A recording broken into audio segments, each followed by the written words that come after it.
Hello, everybody. Good morning, good afternoon, good evening, depending on where you are. Hello to the ones watching back on the recording as well.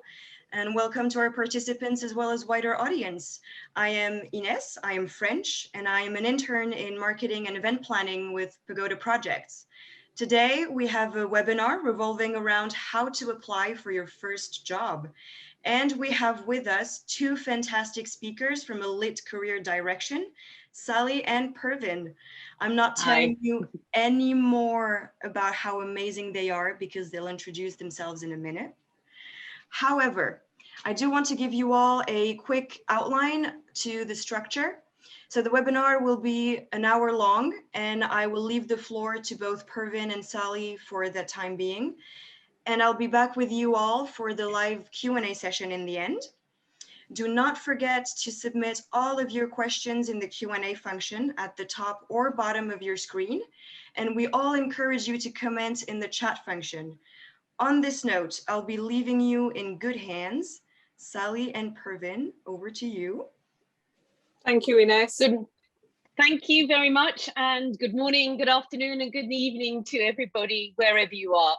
It's a great pleasure to be able to host this webinar today with Pervin, and I'm going to start straight away by sharing my screen with you.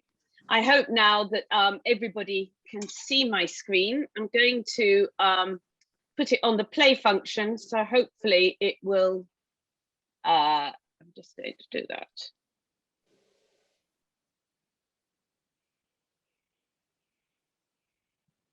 That's great. So now we're on the full screen, which is wonderful. And the webinar, thank you very much to Pagoda Projects for hosting us today. It's part of their how-to series. And today it's going to be about how to apply for your first job. And my name is Sally Blythe, and I have been coaching international students for 7 years, helping them to get jobs across a wide range of sectors, performing all different positions and functions. And I'm hoping that the advice we can share with you today is going to help you apply for your first job. My background actually is as a journalist. I trained at the BBC and I worked in radio and television for 20 years.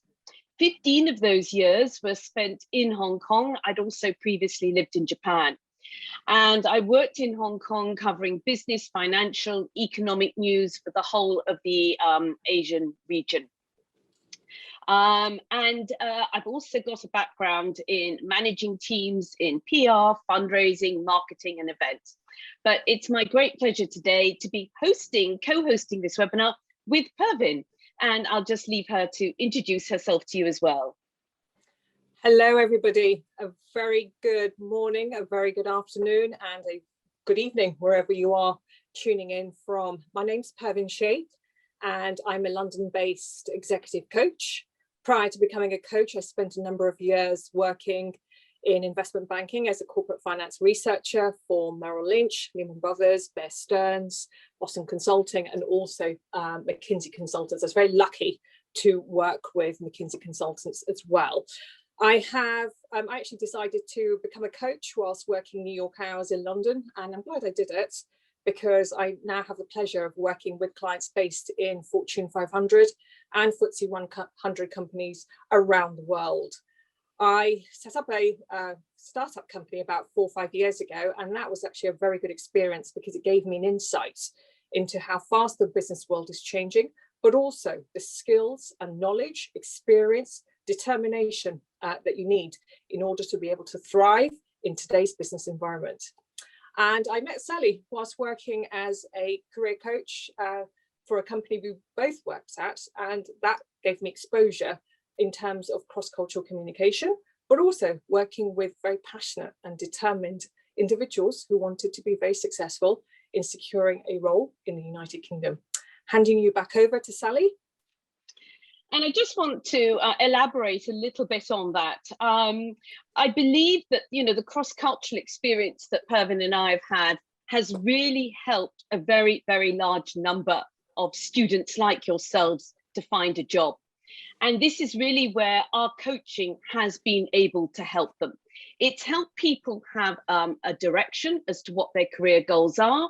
It's given them the confidence to understand their strengths and weaknesses so that they can really use their strengths to get a job. And I'll be talking more about that, as well as all the other key skills that are needed to succeed in every stage of the recruitment process. And just to give you a little taster of, how successful we've been, in the last 8 weeks of last year, when we were really in the middle of the pandemic, I was able to help 6 students get jobs with leading companies. So what I want to really try and convey to you today is really you can be successful. You've just got to be very determined, very focused, and to be able to understand what is required to be successful, which of course is the aim of our webinar today. And we're going to divide the webinar into 2 parts. In the first part, I want to be able to help you understand what international companies look for, because if you don't understand that, you're not going to be able to perform well in that recruitment process. And I'll also give you a better understanding of the recruitment process to enable you to perform well and succeed. And then Pervin is going to go through and give you some top tips and advice on how to succeed in every stage of that recruitment process.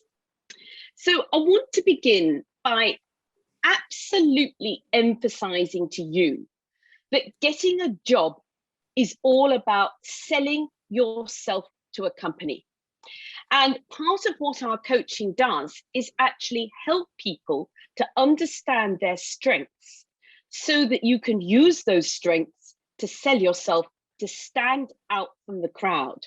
Because if you think about it, there are going to be many, many, many graduates like yourself, many, many people with the academic qualifications that you've got. So how are you going to make yourself stand out from all those other applicants so that companies want to recruit you? And that's what we're going to try and help you with today. The other part of the recruitment process is also being able to demonstrate that you are a good fit for the company.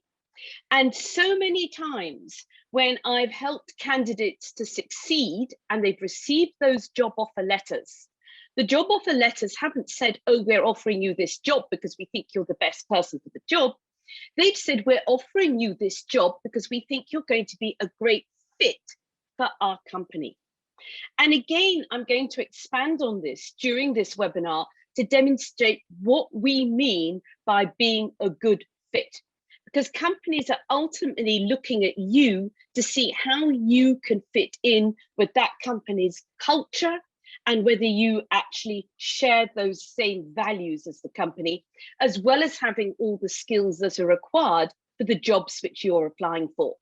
So every time you apply for a job, you've got to really think about yourself, think about your skills, and then look at what that company is requiring to demonstrate that you are that magic piece of the jigsaw, that you're a perfect fit for that organization and for that job. One of the things that I really believe that a lot of students don't understand when they're applying for a job is what companies are actually looking for when they recruit new employees. And a lot of that goes back to how global companies are now structured.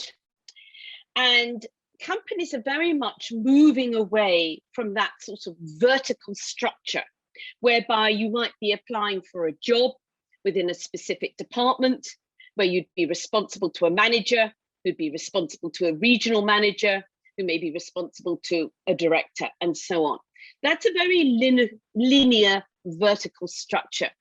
But companies these days don't really operate like that.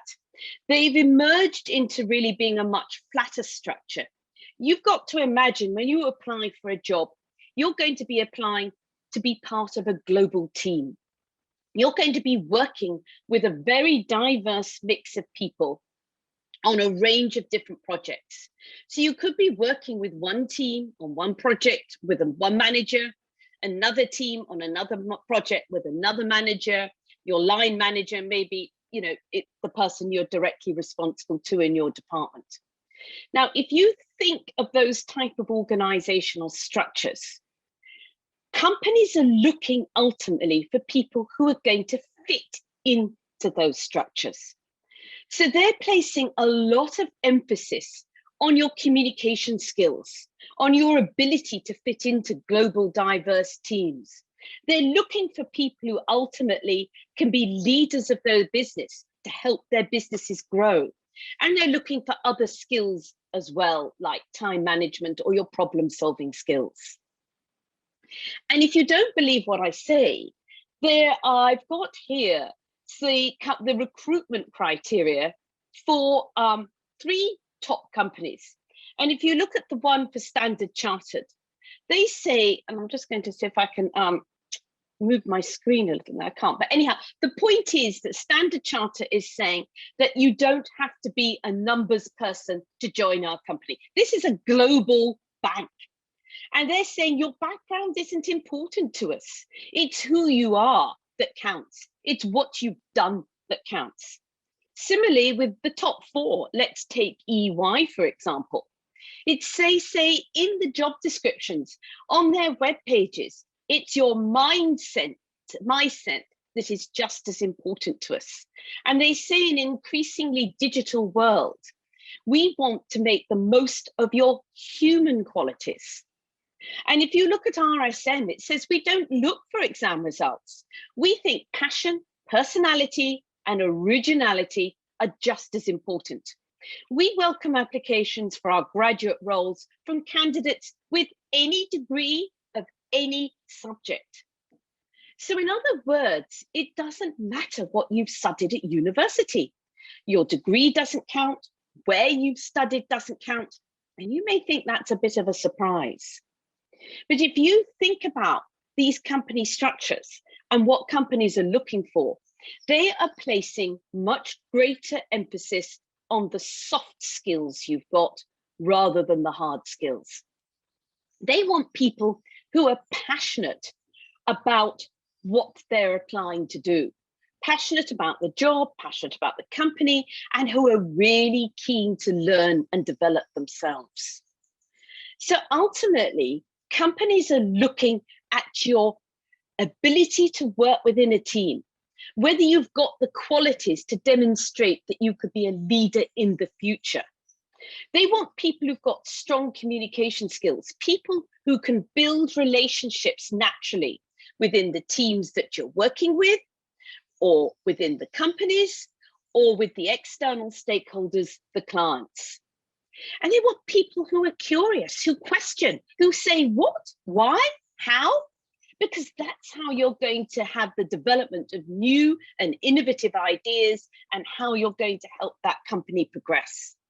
And they want people who can think outside the box, who can think innovatively, who can think for themselves. Most of all, companies are looking for people who are interesting.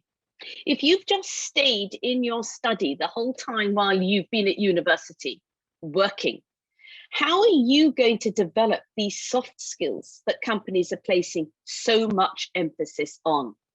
And ultimately, as I've said, they're looking to see whether you've got the soft skills to fit into their company and whether you share those company values. So how are you going to develop these soft skills? As I said, it's not going to be just by sitting in your study, working all the time, trying to achieve great academic results. You really should be using every opportunity to participate in every aspect of your life, of university life. Take up hobbies and interests. You know, we've all been locked down in COVID. Companies are going to be asking questions like, how did you cope with being locked down? What did you do during that period? And they would be probably looking for people who've seized that time to learn and develop themselves, maybe learn something new. You can develop these soft skills by volunteering or taking part in any clubs or activities or sporting activities, because there you're going to be working as part of a team. You're going to be communicating with other people. Similarly, with work experience. And actually, it doesn't really matter what work experience you do, because actually, at the end of the day, if you're working as a waitress or a waiter in a restaurant, you're going to be working within a team. You're going to be communicating with those members of the team. You're going to be developing communication skills with the clients, with the customers. You're going to be working under pressure. You're probably going to have to solve some issues and some problems. So you develop a lot of the soft skills by everything that you do outside your studies. And you should really be utilizing every opportunity you have to develop these soft skills. So let's now have a look at what the recruitment process involves.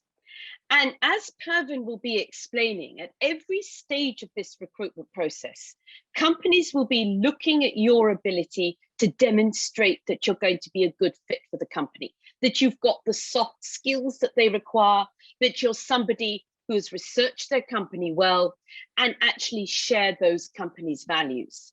And they will be looking for these attributes at every stage of the recruitment process, whether it's in your CV, a cover letter, or the initial online application.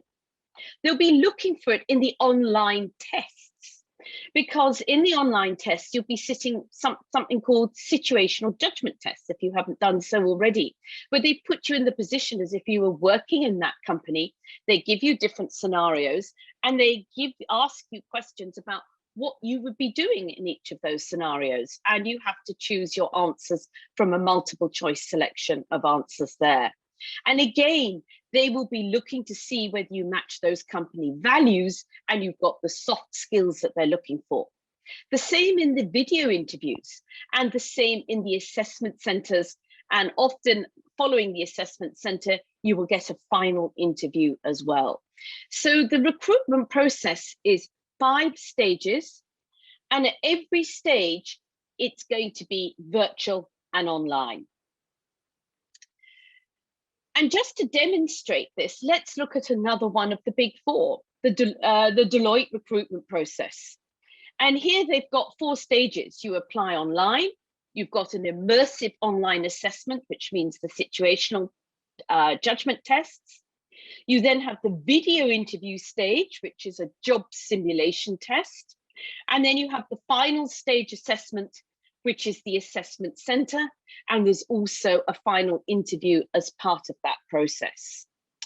And I've just actually been coaching someone for the PwC recruitment process. And I'm really happy to say that they literally just last week passed the virtual assessment center.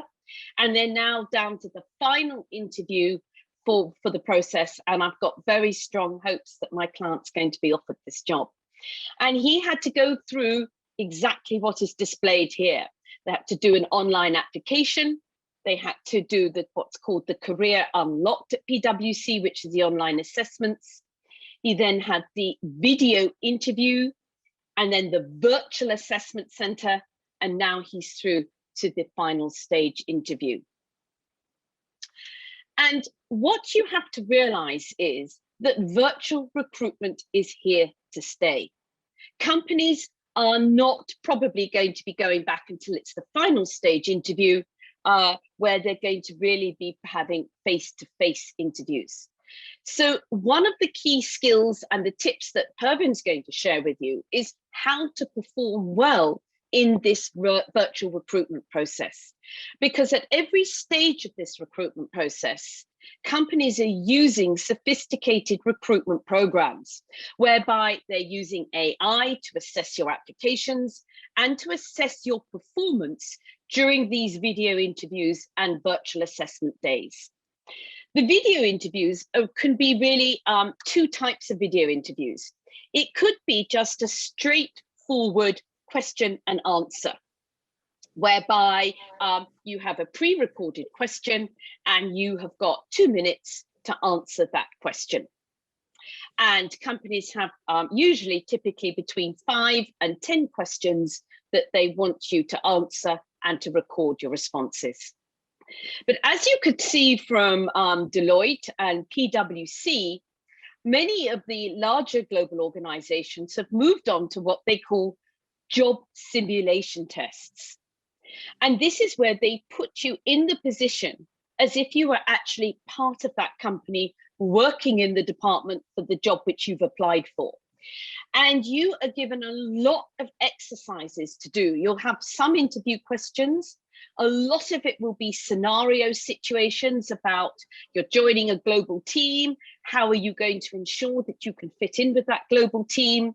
Many of them, like PwC, actually have a mini case study where you've got some material to prepare and you've got 10 minutes to do to prepare a 5-minute presentation. There'll be quite a lot of numerical and psychometric tests as well as part of the job simulation test. And that really needs, as every stage of the recruitment process, a lot of preparation. The same with the virtual assessment centers, because these are now online versions of what you would do normally if you were going to the offices. So there'd be a group discussion exercise, there's a case study, there's presentations, and there's often an interview. And you will be put into a virtual workplace, usually using Microsoft Teams, whereby you're going to be going in and out of rooms with different groups of people to perform all these exercises. Again, this really needs a lot of preparation if you want to really perform well. And as I said, there's a lot of tools which companies are using to assess your performance. And I'm going to now hand over to Pervin, who's going to really share with you now a whole load of tips to help you perform well at every stage of that recruitment process. Sally, you might just have to keep that one going because I have experienced an error on my side. Could you, I'm just going to share that. No, I've got a problem with my side with the file, just bear with me.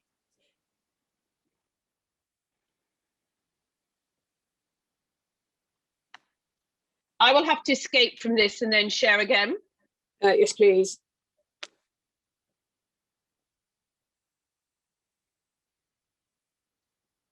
No, it's not allowing me to do it. Could you share your screen? I'll just stop sharing. Yeah.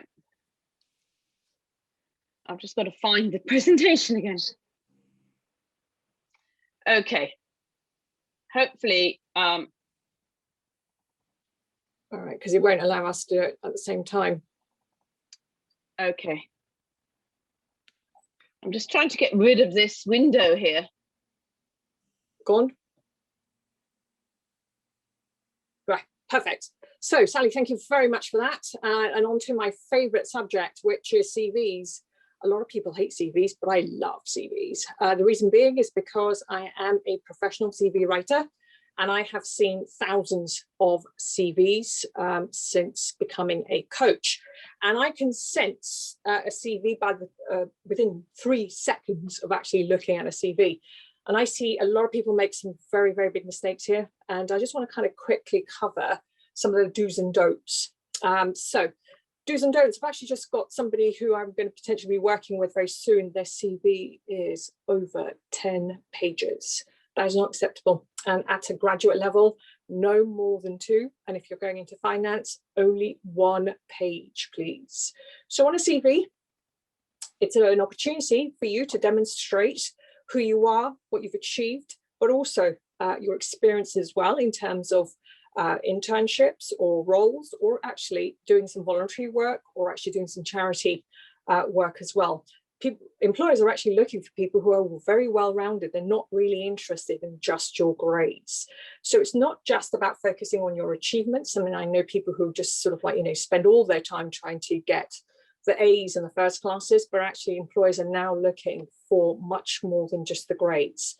Include all the extracurricular activities and interests and skills, and learn how to actually sort of sell these as well. So it may be that you've got a hobby and you've actually picked up some skills. Share that, because employers are actually excited to sort of see who you really are behind the 2 pieces of paper.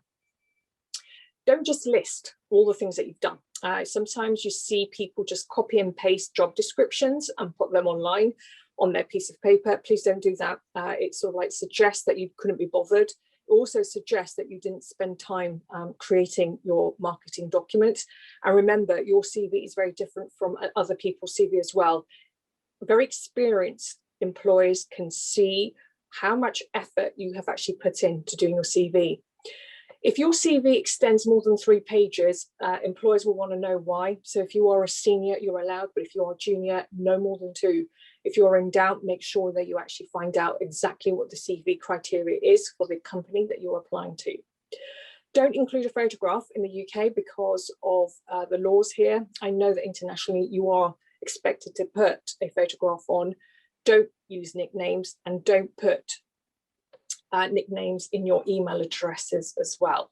So what you should do, include all your work experience, include all the extracurricular activity, make sure you sell your achievements in a way that really appeals. I see a lot of people putting achievements right at the bottom, but that's not where the information needs to be. It needs to be placed right at the top where employers can see that you've actually sort of like, achieved quite a bit even before they've actually gone down to the rest of the CV.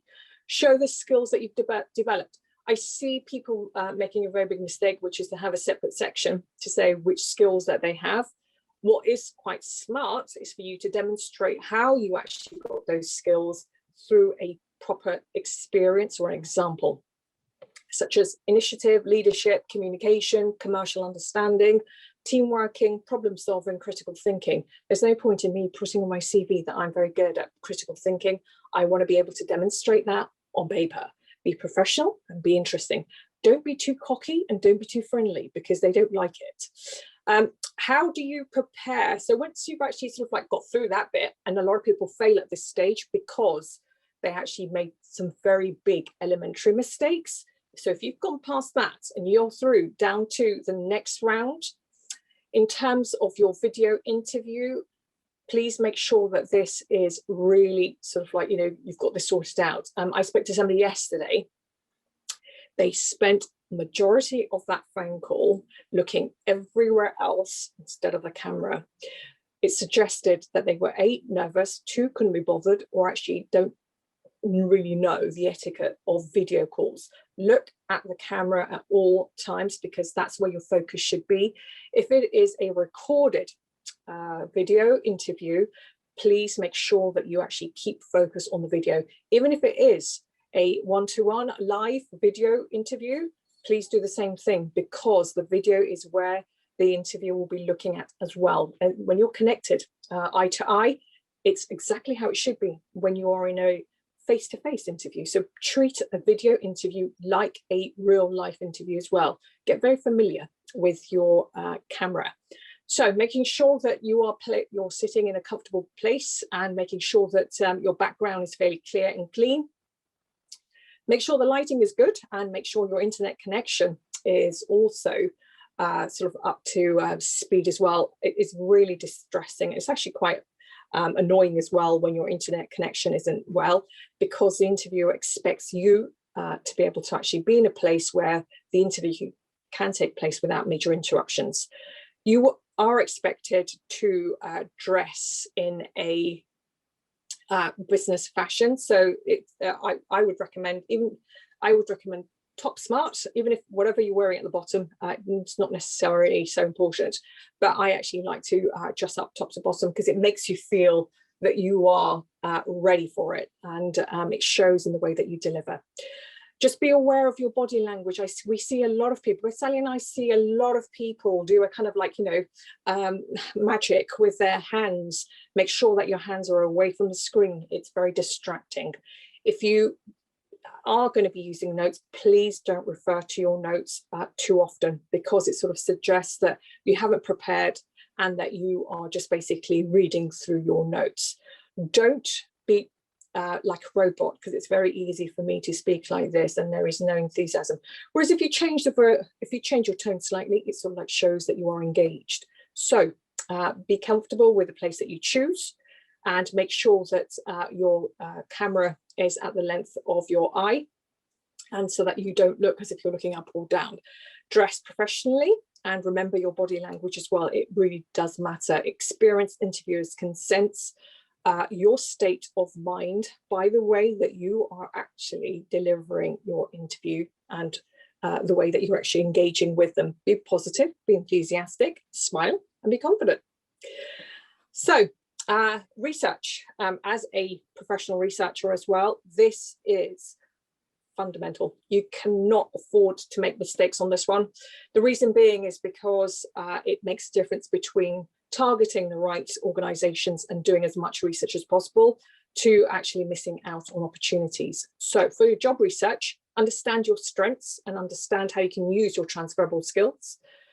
Know your sector, what's going on in your sector. Can you actually, have you read the latest news so that when you go for an interview or even on a video interview, you are able to actually share that you are up to date with that piece of knowledge? It makes all the difference. It suggests that you've actually done your homework and understand what the role involves. A lot of people say that, it's, oh, well, I'll just be doing X, Y, Z. No, look at the job description and see what you will be doing on a daily basis.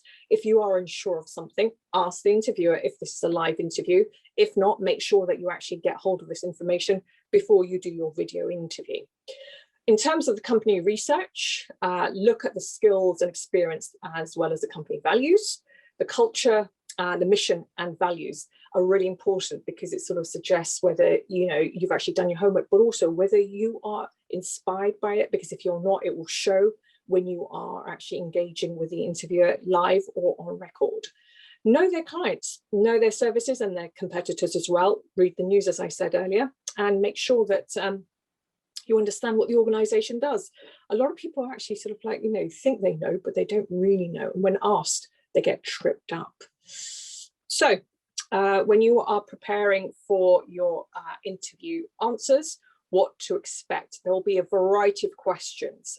Know which questions you will be asked. So there may well be some motivation questions, such as, why did you apply to so-and-so? There may well be some competency questions. So could you give us an example of where you demonstrated X, Y, and Z? There may well be a strengths question. So giving you a scenario and asking you, actually a strengths question will ask you to demonstrate a strength that you've actually stated on your CV. And a scenario question is putting you in a situation and asking you in terms of how you would respond if you were in that situation. Commercial awareness questions is to help the employer understand whether you understand the company. So it may well be related to their business products, it may well be related to a business operation, or it could well be in terms of their competitor landscape as well. Do your research, because if you do this well, if you practice, it sort of like shows. Sally and I deal with a number of people who actually don't know the difference between any of these questions and they stumble through. And sometimes what happens is that many people tend to use the same example for the different types of question. That is not acceptable at an interview level. You are expected to have different examples for different competencies so that you show you have a variety of experience and skills and knowledge in your toolbox. So we've been through a really challenging time over the last 18 months, and the impact of COVID-19 has really actually sort of like transformed the way that we do business, but also the way that companies are recruiting for candidates. And remote working from home is the new normal. And we will probably see a hybrid model. So there will be an opportunity for you to work at home, but also from the office as well. This means the impact of global COVID-19 means that the competition is fairly tight. All right. So Sally and I can't stress enough how much you have to prepare. You just can't do what you might have thought you would have wanted to have done before. Now it's real proper sort of like, strategy and action plan that you really need to put into place. Start early and make sure that you've got enough work experience or relevant transferable skills so that you can demonstrate to a potential employer why they should actually even consider speaking with you, let alone hiring you. As we've noticed, we've actually heard a lot about this, that the job market is becoming very competitive. You do need to plan very well at each and every stage. So it's not necessarily something that you should be frightened of. It's just making sure that you plan before what you need to do, when you need to do it, and how you're going to do it as well. And as we've seen, we're actually sort of like delivering this webinar from all over the place. I'm in London, Sally is in Surrey, and we are actually delivering this to you around the world. And it means that, we are utilizing digital technology to be able to help us to actually deliver this morning. So this is going to stay. So the top tips: research different careers, talk to somebody in the sector, start early. We can't stress this enough. It's just the later you leave it, you'll start panicking, and then you'll start making some big mistakes, and you can't afford to do that in a very competitive market. Make sure that you've done research, and make sure that your CV is up to scratch. If you are unsure, get help. That's where Sally and I at ECD come into our strengths playing. If you're unsure, Sally and I are offering a free CV review as well. So, please reach out. Don't think about careers, think in terms of skills. And that's really important, because it's sort of like, making sure that your skill set is relevant for the career that you're actually going into. And the better equipped you are with the relevant skills, the better chance you have of being noticed. And once you are noticed, you will then get through to the next round. The networking bit is very interesting, because it's really important for you to be able to reach out to your network. So I always recommend reaching out to people who've gone to your university, who are currently in industry, reaching out to them, building a relationship, and actually asking them, what is it really like? We do see some very big mistakes being made, and I get loads of LinkedIn requests, just sort of like saying, could you help me? I went to Warwick Business School, and so I'm very happy to actually help people from Warwick who do reach out. And if they've crafted the message well, I'm very, very, more than happy to actually help them with advice, or actually sort of like, pointing them to the right direction as well. Don't expect people to help you though, because your time pressures aren't theirs, and people don't know what you want. So be specific, but don't demand. So just making sure that you actually build that relationship. And also utilizing social media to promote your personal branding. So making sure that your LinkedIn profile is completed. I have seen over 3,000 LinkedIn profiles over the last year, and I am actually shocked as to sort of the quality, but also the amount of information or lack of it on the actual profiles themselves. It suggests to a potential employer that you couldn't be bothered to fill it out. So I always say that the LinkedIn profile is like a shop window, and the more information you have and better placed, the better you are actually sort of attracting the right sort of like, focused eyeballs, as I call them. Try, you as a sort of like a student, you've got the opportunity to try as many different things as possible, get as much experience as you possibly can, do some voluntary work, join some clubs, and try and see whether you can actually sort of like identify what you need working on, and then see if you can actually use the extracurricular activities to be able to actually sort of like get that experience, and then have the ability to actually demonstrate that on the CV as well as your LinkedIn, and also through your video interviews as well. So those are some of the top tips. And then just finally, in order to just kind of career coaching, I can't stress to you enough right now in terms of the sort of like getting some help, and one-to-one coaching sessions will really sort of make the difference between thinking average or actually sort of like raising your game. And having some coaching will actually allow you to actually sort of understand what needs to happen, when you need to do it, creating an action plan that actually works for you, around you, for you, but also making sure that it doesn't overwhelm you, because it can be very overwhelming. I know from my own experience in terms of job hunting when I was a graduate, it can be hit and miss. And right now you can't afford to hit and miss. You need to be very focused. Get your CV reviewed. So as I said, reach out to Sally and I at ECD. We're more than very happy to provide you with a CV review for free, and also to actually sort of like give you some tips related to that as well.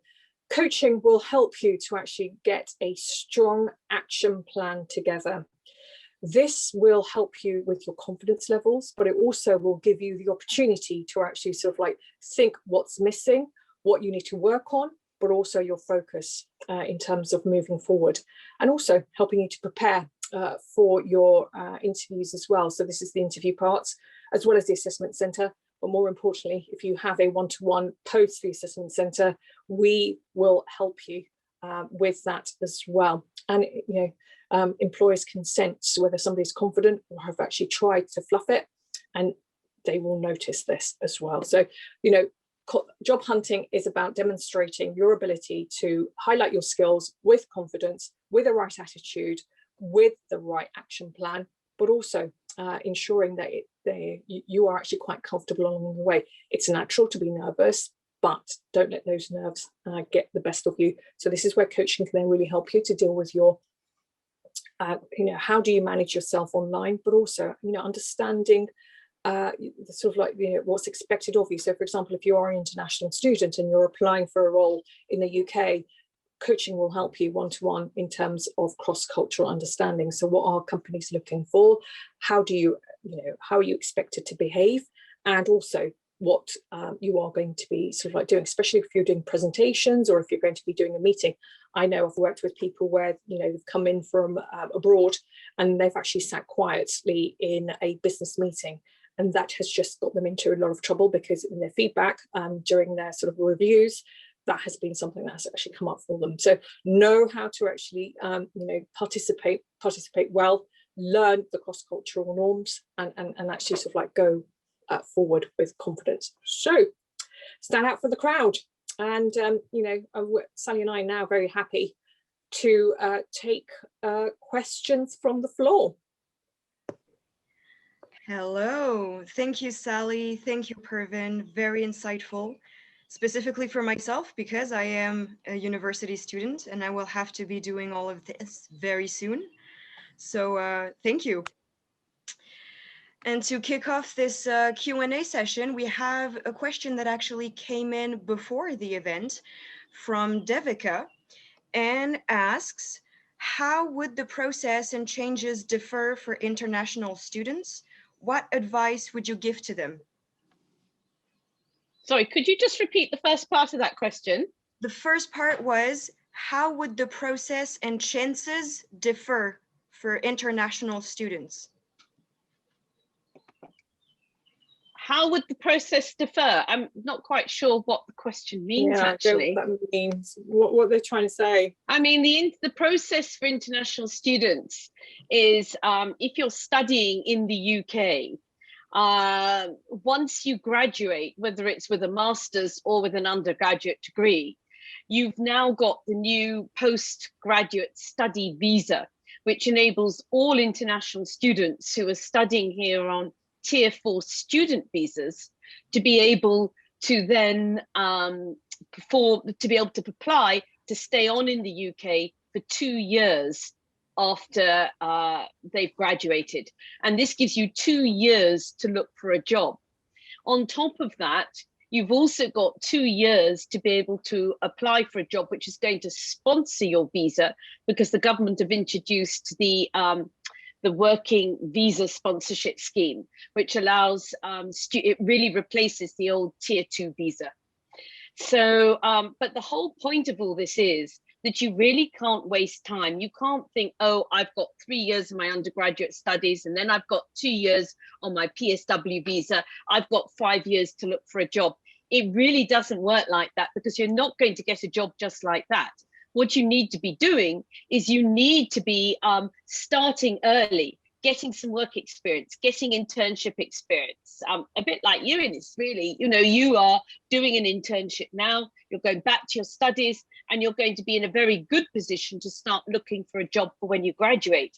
But you really need to be applying for those jobs in your last year of your studies, because what's going to happen is that companies are opening up now their graduate scheme positions for jobs starting next September. So you've really got to be well prepared and really need to be starting as early as possible if you want to be successful. I'll take the next question. I hope that answers the question. I'll take the next question, which is, do you think it's appropriate to reach out to company contacts on LinkedIn at any point during the application process? No. The reason being is because it's sort of like, it's not etiquette in terms of the job hunt. However, this is why I said to you during the presentation, if you have contacts from your old university, so if you have alumni who are actually based in the company that you're going for, it is a very smart idea to reach out to them and to approach them. Be careful how you approach them, as I said. Be mindful of their time, but also, don't expect them to help you. So if you know that so-and-so is working for the company they're going for, don't ask them to put a good word in for you, because A, they might not know them. 2, you're actually putting them in a very difficult spot. And 3, it sort of like suggests that you are being a bit pushy. So reaching out to a company directly whilst you're doing the application process that you don't know, but if you have contacts from, i.e. your university, yes, you are allowed to do that, but don't push them. And I'll take the next one. Gosh, we've got a lot of great questions here, which is absolutely wonderful. It's what should I do if I have 0 work experience in my field or only experience in hospitality?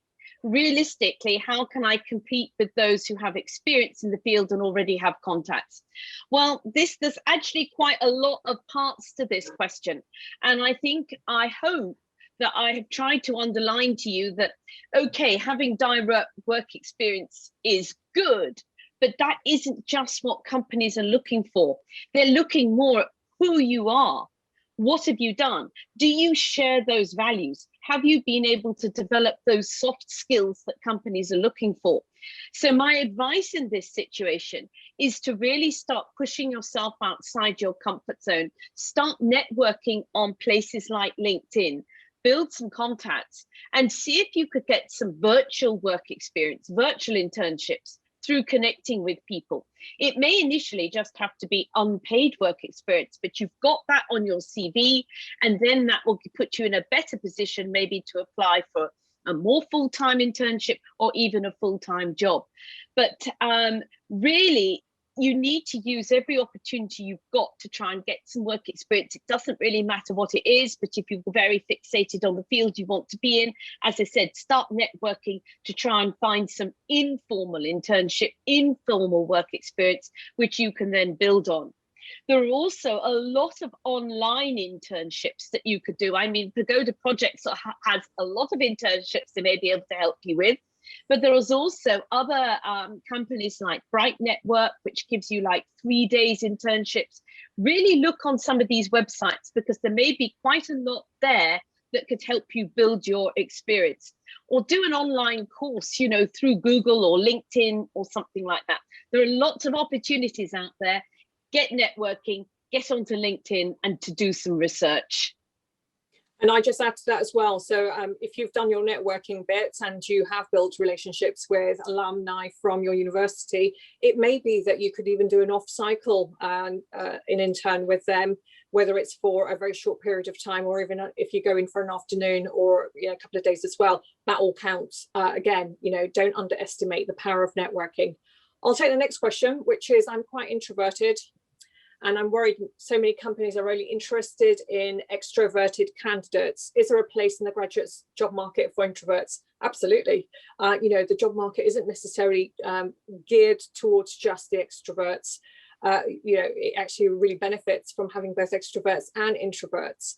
Just be careful of the kind of jobs you're going to go for as an introvert. So, if you are applying for a sales position where you will be in front of sort of clients and prospects all day, every day, and you don't like it, don't do it. So this is why I said to you, do your company research, understand the job description, look at the mission, look at the values, look at the role, what will you be expected to do? And make a real, be honest with yourself. Is this you? Can you see yourself doing this job day in, day out? If you can answer honestly and say yes, go for it. If there is even a doubt, i.e. there's a sort of like a 50% doubt, just be mindful of that, because you may well be exposed to situations and circumstances that may actually sort of like, make you feel uncomfortable. However, this is where the coaching could come in. So, getting a good coach like Sally and myself would really help you to actually sort of work on some of the issues that you feel very uncomfortable about. And you'd be surprised, it's not necessarily the extrovert and introvert dynamic. It's more to do with the way you approach something. So it's the way that you actually sort of handle a situation. It's your confidence, but also your self-belief as well. And this is where coaching can really help you to work through that, so that you are able to manage the way that you are engaging, interacting, but also doing your work as well. Over to you, yeah, Sally. I mean, I think confidence is absolutely huge in this. It's not a question of being extrovert or introvert. It's actually having inner confidence in yourself, understanding yourself, and using your strengths to sell yourself to a company. You haven't got to be extrovert to do that. You've really got to have confidence. And as Pervin has said, really having some coaching and somebody to help build your confidence could really enable you to perform well in that recruitment process. Ibrahim here has asked 2 questions. Is it necessary to post every achievement, like short courses that one takes on LinkedIn? Does it count? And would you advise one to always post on their LinkedIn profile to keep it engaging while focusing on employability? And I would say, Ibrahim, yes to both of those. Yes, do put all your achievements in. Do put in all the courses you've done. That is going to be an extra thing that you've done to help you stand out from everybody else who's applying. Remember, you're selling yourself. Use your achievements, use all the courses you've done to really highlight what you can achieve. And do post on LinkedIn, because actually, you need to keep your profile up there. Really, if I said to you that networking is the most important thing, more than 60% of jobs are found from networking. And if you take my personal profile, in the whole of my career, and I don't want to say how many years I've been working for, but I have only ever applied for 1 job. Every single job I've had in my career has been from reaching out to people, talking to people, meeting people, and then people saying to me, oh, why don't you come in for a chat? Why don't we talk about this? And that is how you can really get a job. And LinkedIn now, particularly because of the pandemic, has become the go-to platform for professional networking, connecting with people. You can use this as part of your research. The higher profile you've got on LinkedIn, the more you post, the more connections you get, the more you'll be able to reach out to people. If you're researching a job or there's a company you're interested in working with, research that company, see who's working in that company, reach out to them, see if you can have a chat. You never know where it might lead. And I just want to give you a little example of how networking and LinkedIn can really, really achieve success. Because I had one student who was studying marketing here at Nottingham University, and they decided to go back to Shanghai to look for a job. And this person had remembered everything I'd said about networking on LinkedIn. And she then started connecting with all the alumni from Nottingham University in Shanghai. And she sent out 25 messages. Only 1 person responded. But that 1 person said, oh, you've got an interesting LinkedIn profile, send me your CV. And to cut a very long story short, this girl ended up with a job offer from Nielsen's, the global American market research company, in their Shanghai office. So, networking really works, and connecting with people on LinkedIn, raising your profile is really important. And I'd add to that as well. So, you can't underestimate the power of networking on LinkedIn. I've just recently worked with somebody from Warwick Business School, and he reached out, trying to see how I could actually help him move forward. And he also did what Sally's client did as well, which is to reach out to a lot of people. He's based in Switzerland, and as a result of that, he actually said that he really enjoyed the experience of meeting new people, having an interaction with them, but also he's just landed himself an intern with a Swiss private bank. He started on Monday morning, which was pretty impressive. And you just can't underestimate it, because the more you reach out, the better chance you have. But please don't just reach out with an anonymous connection. People don't like it. I actually reject people who just send me anonymous invites on LinkedIn, and a lot of business professionals are doing the same thing, because there's no kind of mutual connection there. I don't want to have to sort of figure out how I know somebody. I want somebody to tell me how they have found me, or how we are potentially connected. All right, so the next question. Everyone has an undergrad degree these days. Do you think you need to stand out by having a master's?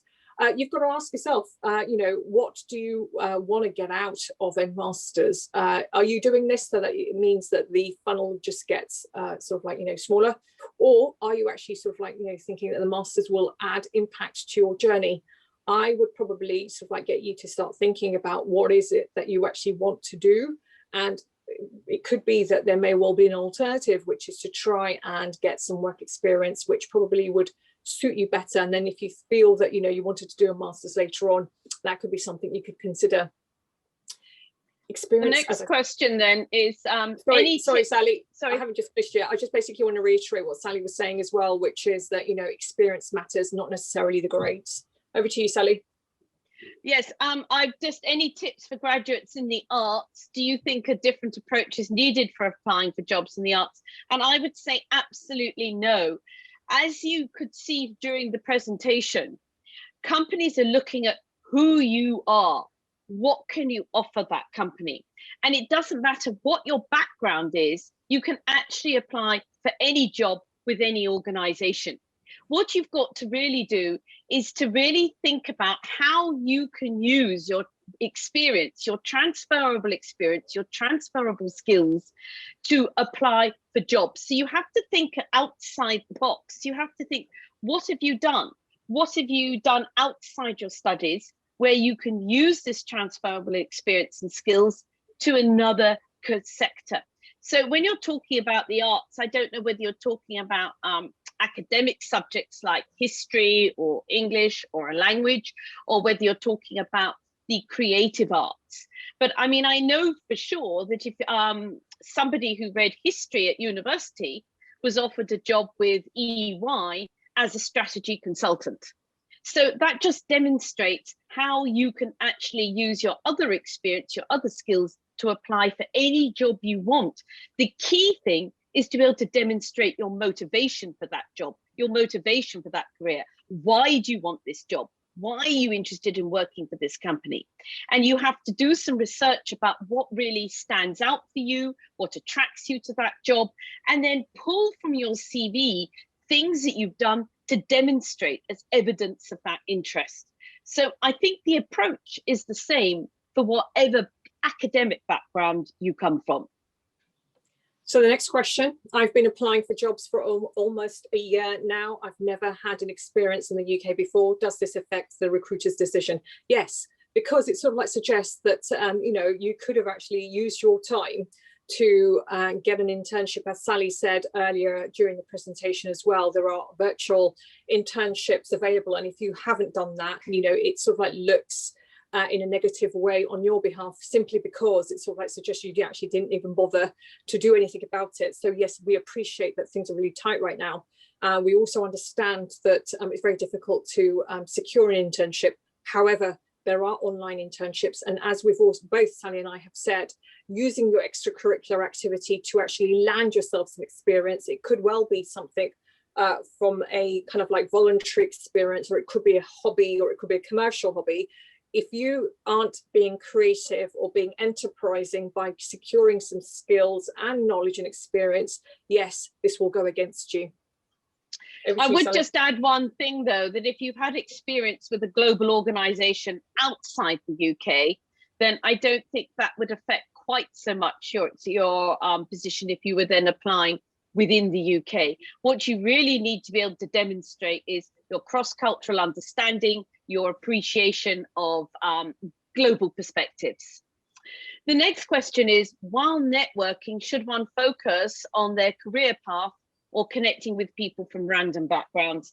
And I think I would say yes and yes to both that. I think you should obviously be starting to connect with people working in jobs or working in careers which interest you.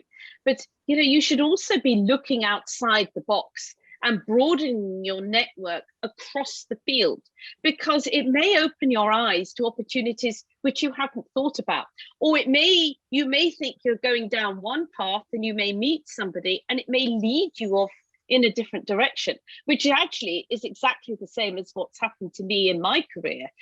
I came down the path of being a career coach, I would say almost by accident, but it was actually by meeting someone, but at a networking event, and they saying to me, come and have a cup of coffee with me. And then saying, you know, would you consider doing this for us? Because we think your background would be very suitable. And I thought, oh, yes. And look where I am now. You know, I've gone down a sort of different career path to one that I perhaps imagined 10 years ago. So I think really my advice to everybody is keep your eyes wide open, stay positive, and seize opportunities. That's a very positive note to end on. So thank you very much to Pagoda for having both Sally and I. Thank you. Thank you to you both. Thank you very much. It's been a pleasure. Thank you for having us both. Thank you all for joining.